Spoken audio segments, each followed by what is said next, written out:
Well, we're excited to get back to our home field for game one at home, and our players are excited to get back on the field as well. Show some improvement, go out there and try to execute as well as we can. It's a short week, but our guys had a good week of, good day of practice yesterday. We got another good one today. And I think for us, we just need to improve in a lot of areas, become more consistent, execute better, and figure out a way to play, solid football for 4 quarters.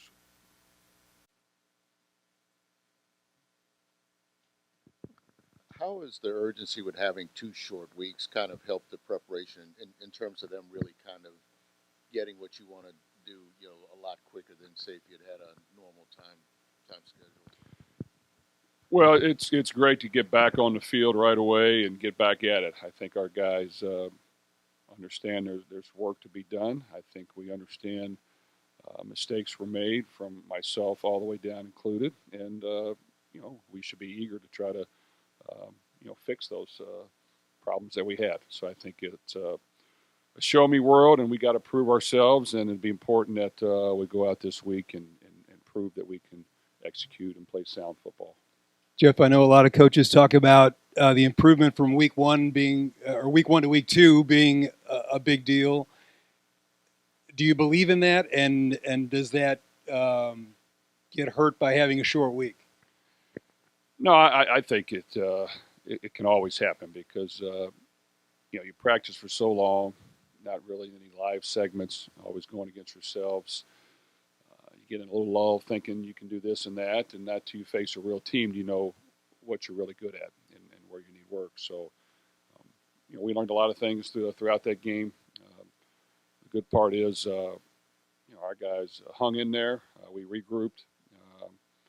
We came out with more intensity and passion and fire in the second half, and urgency to execute and play at a higher level. And in general, we did that, and it took everybody doing a much better job to get that done in order to get the win. And you'd like to figure out ways to play consistent for 4 quarters. Will that always happen? No, but we need to be more consistent than what we played this past week.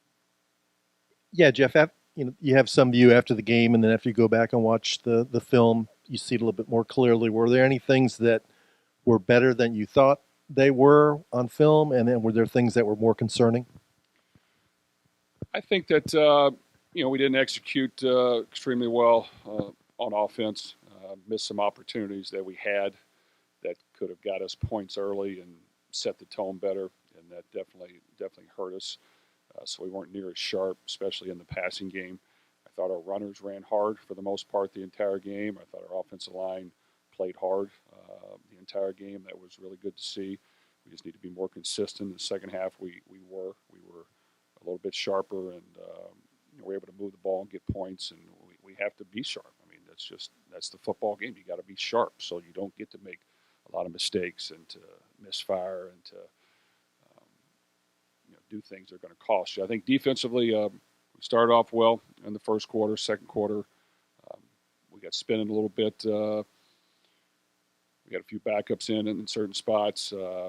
Miscommunication on a few calls, not getting lined up. We gave too many throws behind the line of scrimmage for big yards, which can't happen. We've got to tackle the football and rally to it. And if we got to play up closer, we got to play up closer. But we gave up too many easy plays in the second quarter, and we were probably in man coverage a little bit too much and had guys spinning and not lined up correctly with some motions. And we got some calls in late as well. So, I mean, it was a combination of a lot of things. Second half, we did some different things, actually, that we had luckily worked on throughout spring, summer, and fall. We changed some things up. We got more sound in what we were doing. We got our calls in faster. We got lined up, and really we played really good football until the very last, basically drive of the game where we were probably in prevent too much and gave up a couple easy completions. So, but there was improvement. So I just think that there's a lot of things to work on. The thing that did stand out, I thought special teams wise, we gained an edge, and Brock was outstanding kicking the ball. We needed every last kick he made. But we gained an edge in special teams. Now, we had 2 costly penalties that set us back. that were just silly to start a drive and it hurt us. So we got that, get that fixed. But just a lot of different things to work on, and you use that this week to concentrate specifically on those things and try to clean that up. Jeff, Josh says he's expecting the largest crowd at this stadium post-COVID. Your thoughts going into coaching your first game at this stadium? What do you think the atmosphere is going to be like? And how many members of the Brohm family and friends are going to be in the stands? Well, we're expecting a good crowd, and it's the first home game, and we're excited to get in our home stadium. So I can't predict how many, but I know if you play a good brand of football, and if your team shows fight and grit and toughness, and you find ways to improve each and every week and compete at the highest level you can, people are going to come watch. So that's what we got to provide, and hopefully it equals a lot of wins. But at the same time, we have to play good, solid, tough football, entertaining football that people want to watch. And I think if you do that, our fans will be there in full force, and we look forward to playing in front of them.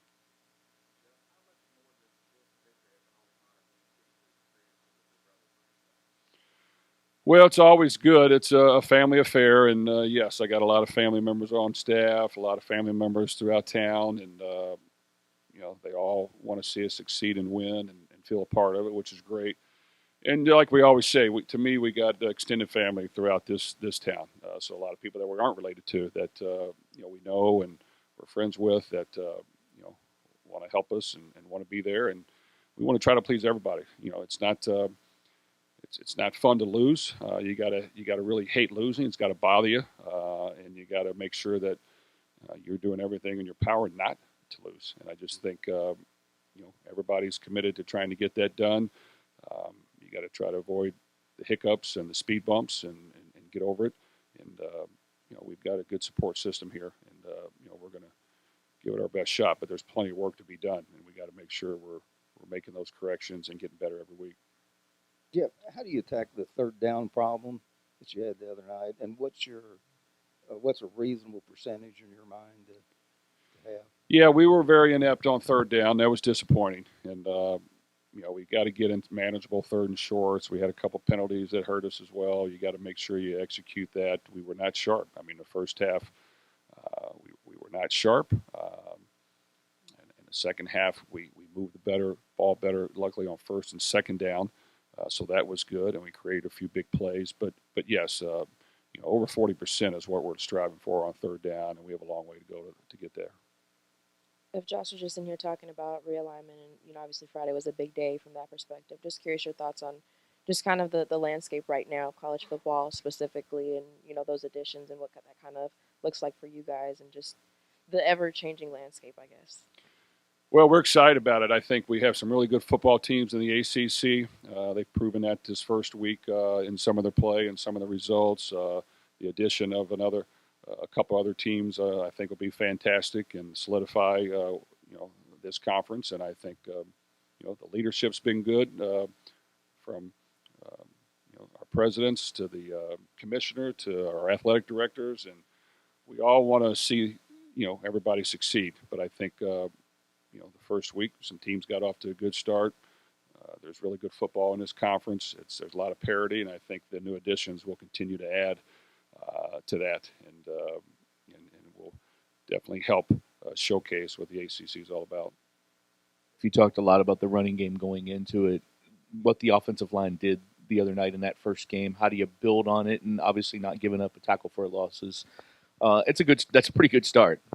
Well, the offensive line played hard, and we definitely got better throughout the summer and the offseason. We did just play 5. We want to try to play a few more than that, and I think we have the capability to do that and keep guys fresh and make sure we're getting others ready. So you'll see that some as we go forward, but at the same time we want to play with our best guys as much as we can. Our running backs ran hard, and we came out in the second half and really – we tried to establish the running game and build off that and mix in the pass, and I thought that helped us. And, right now, Jawar, Maurice, and Isaac, they did a good job. They ran hard. They took care of the football. They made plays for us. And we've got to continue to improve the passing game and make sure that when we have to pass, we can execute and make plays and move the football and creating big plays, being sound in the running game, good in play action. Like you said, not having negative plays was huge, and I think that was a credit to those guys. And Jack made a couple decent scrambles as well, and got us out of a couple jams. And you need all that. So I think minimizing the turnovers and the negative plays is a huge plus. Jeff, going back to the film review aspect, when you dive deep into that and have some more conversations with Jack, why do you think it was that he struggled so much in the first half of that game, and what was it that caused him to turn it around after halftime? Honestly, I've coached Jack for a long time, and he cares a great deal. He works really hard. He wants to do well. If you come out and practice, he does a great job. I think sometimes he gets in the game and he's pressing so hard and wanting to do well so much that he's just a little jittery. So I just think he was jittery. It caused him to misfire on a couple easy throws that really could have helped us. He understands that. That's part of being a quarterback. You've got to be able to relax and go out there and play. And we talk about it and we try to do it, but you got to treat practice like the game. So you can't be super relaxed in practice, and all of a sudden the game, take a little more serious. You got to really put pressure on yourself in practice and demand that you perform at a high level, which he has done. But you got to put pressure on yourself to do it. And in the game, you just got to relax more and cut it loose. So I just think he's just got to continue to work on that. A lot of guys, even other than Jack, were jittery a little bit the first half and didn't play as well as we like. But that's part of playing that position. And I just think if he can relax and do what he does every day in practice and throw with conviction and stand in there and be tough and realize that he can make those throws, and if not, get out of the pocket and go make a play. And so he has the capability, just got to relax and go out there and play.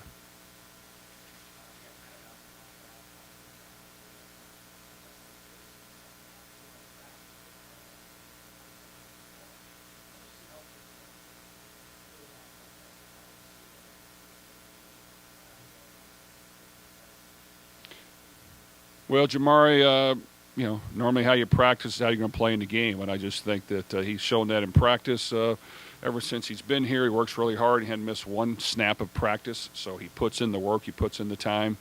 We had a couple other receivers, and Kevin made some good plays. Amari made some good plays. And even Jimmy and Chris, had a couple mistakes here and there, but they're going to continue to get better. They've missed some practice due to some hamstring issues and wrist injuries. Issues that they had. So, practice is important. And, how you practice is normally how you're going to play. We just got to continue to work through that. But they're all talented players, and they can all make plays for us. And as we proceed forward, they have to all become really good playmakers.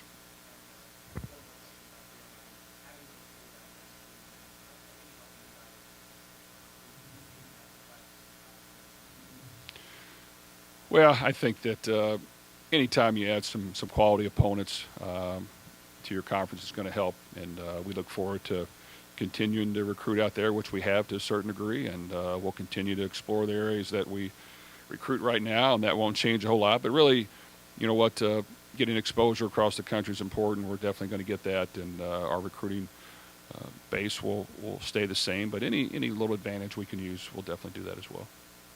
Jeff, TJ Quinn is one that you guys talked about quite a bit in the spring and in the fall. I guess what did you like from him in this first game? Well, TJ gives us great effort, and he plays hard. I played with his dad here, and his dad was the same way. Man, he could hit.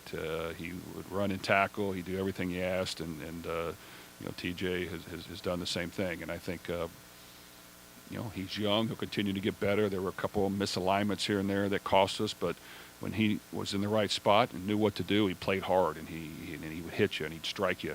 So, we got to build off that. We got to, maybe simplify some things to make sure we're always in the right position, getting lined up, getting the call correctly, which we talked about before the game, which maybe didn't happen as much as I would like. So if we can get that fixed and let these guys play fast and hard, I think they'll do a good job. Jeff, look at your thoughts on the change with the game clocks. How much does it, on that first down, how much does it impact your ability to game plan, to get the calls in, and the speed of things at that point? Well, for us, after a first down, we do want to have an idea of what we're going to quickly and get that play going. And, whether it's super fast or making sure you have the right play is important as well. But we are conscious of it, and we've talked about it. We thought through. We had certain plays designed just for those instances to make sure that we had some tempo as we were doing that. Didn't have to be warp speed, but tempo and not taking too long. And of course, as the course of the game, if depending on if you have a lead or not, that'll dictate whether you go faster or slower. So you have to think of those things and be aware of it and make sure that where you're at score-wise, you're utilizing it to your advantage. But it definitely will eliminate a couple series, a couple possessions a game for both teams.